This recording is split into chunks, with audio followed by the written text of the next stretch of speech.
सरकारें जनता के प्रति संवेदनशील नहीं थी। उनको तो समाज को बांटने से ही फुर्सत नहीं था और उनकी विभाजन की प्रवृत्ति अभी भी नहीं गई है। कल मैं समाजवादी पार्टी के राष्ट्रीय अध्यक्ष का वक्तव्य सुन रहा था।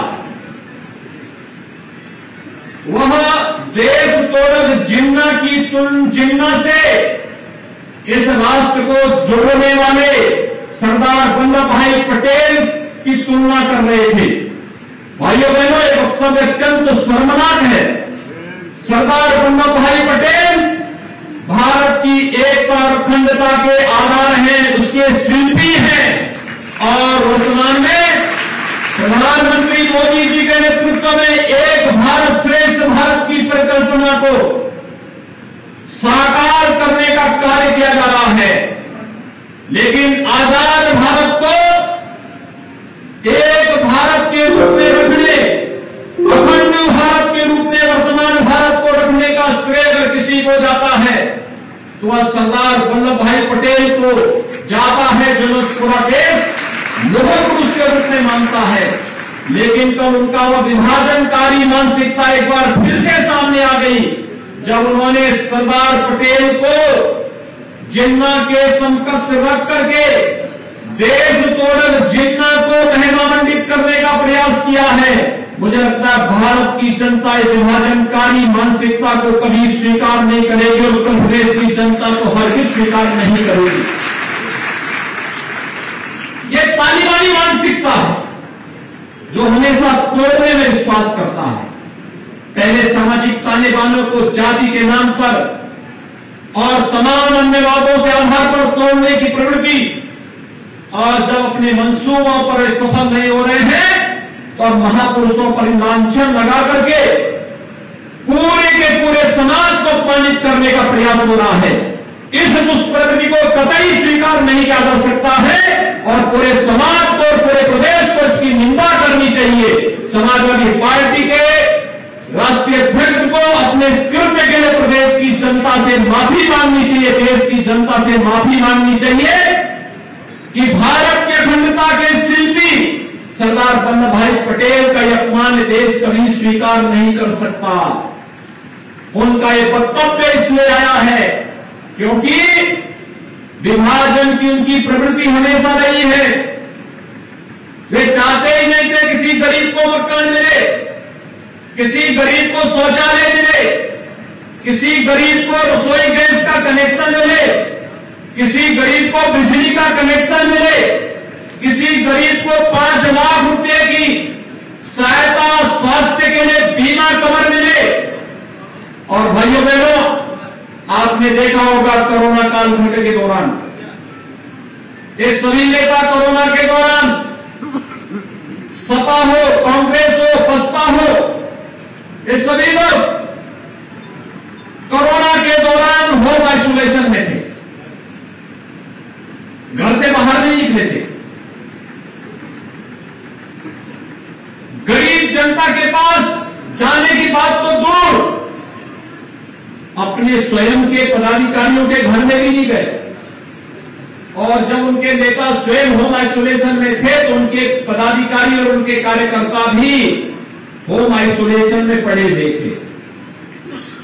भाइयों बहनों, ये होम आइसोलेशन में पड़े हुए इन राजनीतिक दलों के नेताओं को चुनाव के दौरान भी होम आइसोलेशन में जरूर भेजना, क्योंकि जो आपकी संवेदना के साथ खड़े नहीं हो सकते, आपके सुख में आपके साथ आपको बधाई नहीं दे सकते और आपके दुख के साथ आपके साथ अपनी संवेदना नहीं तोड़ सकते, तो फिर वे इसी प्रकार से गरीब को, वंचित को, दलित को, अति पिछड़े को, समाज के हर एक तबके को, वो किसी जाति, किसी मत, किसी मजहब का क्यों न हो, उसकी पीड़ा के साथ कभी खड़े नहीं हो सकते।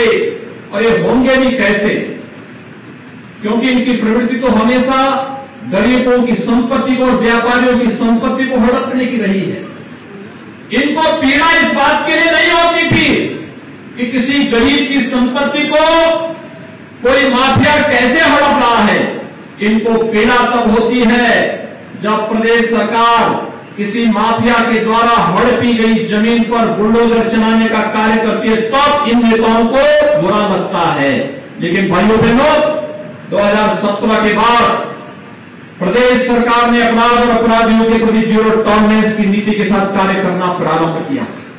एक तरफ अपराधियों के साथ सख्ती के साथ निपटने का कार्य, प्रदेश में कानून व्यवस्था की सुदृढ़ स्थिति, सुरक्षा सबको, आस्था का सम्मान सबका, लेकिन शासन की योजनाओं का लाभ भी सबको, लेकिन कानून के साथ खिलवाड़ करने की छूट किसी को नहीं। और शासन की इस व्यवस्था का परिणाम है उत्तर प्रदेश तेजी के साथ हरेक क्षेत्र में आगे बढ़ता हुआ दिखाई दे रहा है। मुरादाबाद इस मामले में अनेक किस्से मायने रखता है। मुझे याद है जब श्री जफर इस्लाम को हम लोगों ने राज्यसभा में भेजा, वे यहां पर आए, यहां के तमाम एक्सपोर्टर से जब उन्होंने बातचीत की, यहां के प्रशासन ने, यहां के जनप्रतिनिधियों ने जब इसमें रुचि ली, आज परिणाम है मुरादाबाद एक्सपोर्ट का एक हब बना है।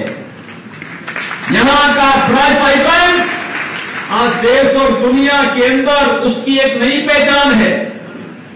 लोग आज मुरादाबाद को छोटी छोटी बातों में तनाव होने वाले जनपद के रूप में नहीं, बल्कि अब जनपद मुरादाबाद एक प्रगतिशील जनपद बनने की ओर अग्रसर है, जो विकास की मुख्य धारा के साथ जुड़ करके हरेक नागरिक के जीवन में परिवर्तन लाने की पूरी बड़ी प्रतिबद्धता के साथ कार्य कर रहा है।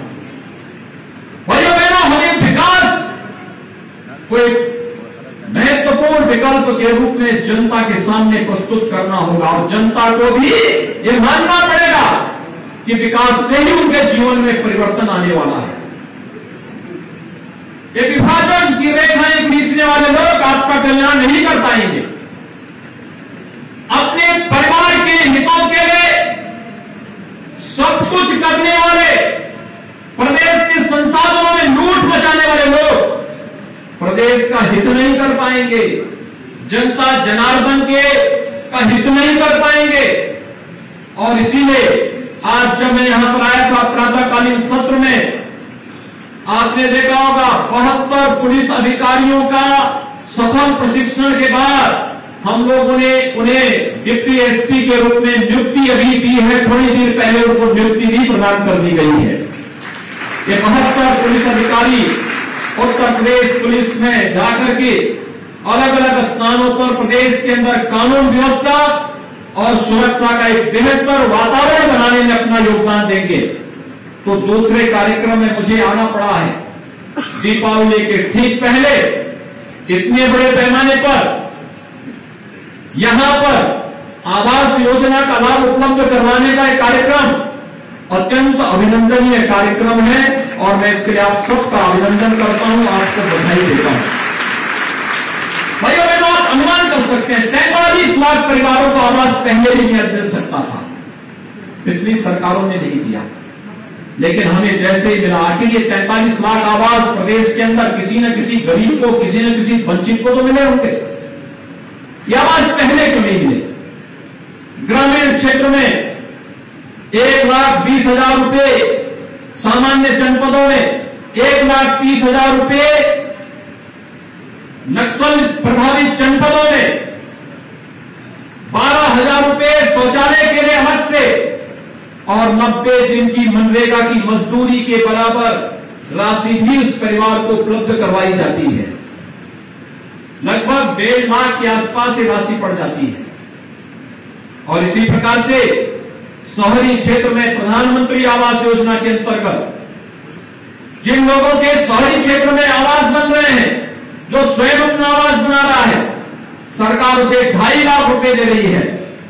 लेकिन जहां पर एफोर्डेबल हाउसिंग स्कीम है, एक आवास बनाने में लगभग 6-6.25 लाख के आसपास का खर्चा आता है। जमीन हम लोग उससे अलग कर देते हैं इसकी कीमत को कम करने के लिए, और उसके बाद 4.5 लाख का आवास पड़ रहा है। और मैं धन्यवाद दूंगा विकास प्राधिकरण को कि 2.5 लाख रुपए प्रधानमंत्री आवास योजना के साथ और शेष जो 1.5 लाख रुपए है, ये 1.5 लाख रुपए इन्होंने अपनी ओर से अनुदान के रूप में उस लाभार्थी को देकर के उसके जीवन स्तर को उठाने का प्रयास किया है। एक अभिनंदनीय पहल है। मेरा प्रयास, हमारा प्रयास होना चाहिए, हमें उन मलिन बस्तियों के पुनरुद्धार की कार्रवाई को आगे बढ़ाना चाहिए जहां पर लोग आज भी बड़ी दयनीय स्थिति में रहते हैं। वहां पर हम स्कीम बनाए, अभी राज्य सरकार ने इसके लिए पॉलिसी बनाई है। उस पॉलिसी को एक और जगह अगर हम लागू करेंगे तो आप देखेंगे कि हर व्यक्ति को अच्छा आवास मिल जाए, शौचालय मिल जाए, रसोई गैस का कनेक्शन मिल जाए, बिजली का कनेक्शन मिल जाए, 5 लाख रुपए का बीमा कवर मिल जाए, तो मुझे लगता है कि उस व्यक्ति के तमाम खर्चों की बचत हो जाएगी और वो व्यक्ति स्वस्थ रहेगा। एक स्वस्थ व्यक्ति एक स्वस्थ समाज के निर्माण में योगदान देगा और एक स्वस्थ समाज एक सशक्त राष्ट्र के निर्माण में अपना योगदान देगा। भारत को एक भारत श्रेष्ठ भारत की प्रधानमंत्री मोदी जी की संकल्पना के ऊपर आगे बढ़ाना है तो हमें एक भारत श्रेष्ठ भारत की परिकल्पना के रूप भारत को आगे बढ़ाने के लिए एक एक व्यक्ति के स्वास्थ्य पर ध्यान देना होगा। और स्वास्थ्य पर ध्यान किस रूप में दिया गया, आपने कोरोना कालखंड में देखा होगा। भाइयों बहनों, सबका टेस्ट फ्री, उपचार फ्री, गांव-गांव में मेडिसिन की वितरण की व्यवस्था फ्री, मैं निकाल के लगाता हूं सर। और इसके साथ ही राशन भी फ्री। राशन फ्री के साथ सबको वैक्सीन फ्री में वैक्सीन। उत्तर प्रदेश ने 13 करोड़ से अधिक लोगों को वैक्सीन अब तक दे दिया है। फ्री में वैक्सीन, प्रधानमंत्री मोदी जी का आभार, क्योंकि उन्होंने फ्री में राशन भी दिया है और फ्री में वैक्सीन भी दिया है। फ्री में उपचार की व्यवस्था भी। मैं मुरादाबाद को कोरोना कालखंड के अंदर 2 बार आया था और तब भी हमने यहां की व्यवस्था देखी थी। युद्ध स्तर पर हर जनप्रतिनिधि लगा था, युद्ध स्तर पर प्रशासनिक तंत्र लगा था, हेल्थ वर्कर्स लगे थे, आंगनवाड़ी, आशा वर्कर, कोरोना वॉरियर्स, पुलिसकर्मी, सफाई कर्मी, ये सभी लोग अपनी जान की परवाह किए बगैर एक एक जनता की जान को बचाने के लिए लगे हुए थे। जब ये भाव आएगा तो हम लोग हर व्यक्ति को स्वस्थ होने की उस कामना के साथ आगे बढ़ सकते हैं जो भारतीय मनीषा ने हजारों वर्ष पहले कामना की थी कि सर्वे संतु निरालया, यानी सबके सुख की कामना के साथ जब ये कामना होती है, सबके स्वास्थ्य की कामना, निरोगता, आरोग्यता को प्राप्त करने की कामना के साथ जब ये कार्यक्रम आगे बढ़ते हैं तो कोरोना जैसी महामारी भी आपके उत्साह, आपकी उमंग के साथ परास्त होता हुआ दिखाई देता है। भाइयों बहनों, दीपावली आ रही है और दीपावली के पहले कोरोना जैसी महामारी पूरी तरह समाप्ति की ओर जाना उत्साह की उमंग के साथ परमात्मा और ईश्वर की कृपा आपके साथ जुड़ती हुई दिखाई दे रही है। इसलिए आज प्रधानमंत्री आवास उपलब्ध कराते हुए मुझे आप सबको बहुत प्रसन्नता की अनुभूति हो रही है। मैं इस अवसर पर आप सबको बधाई देता हूं, अपनी शुभकामनाएं देता हूं। दीपावली की ढेर सारी बधाई और मंगल में शुभकामना के साथ अपनी वाणी को यहीं पर विराम देता हूं। धन्यवाद। जय हिंद।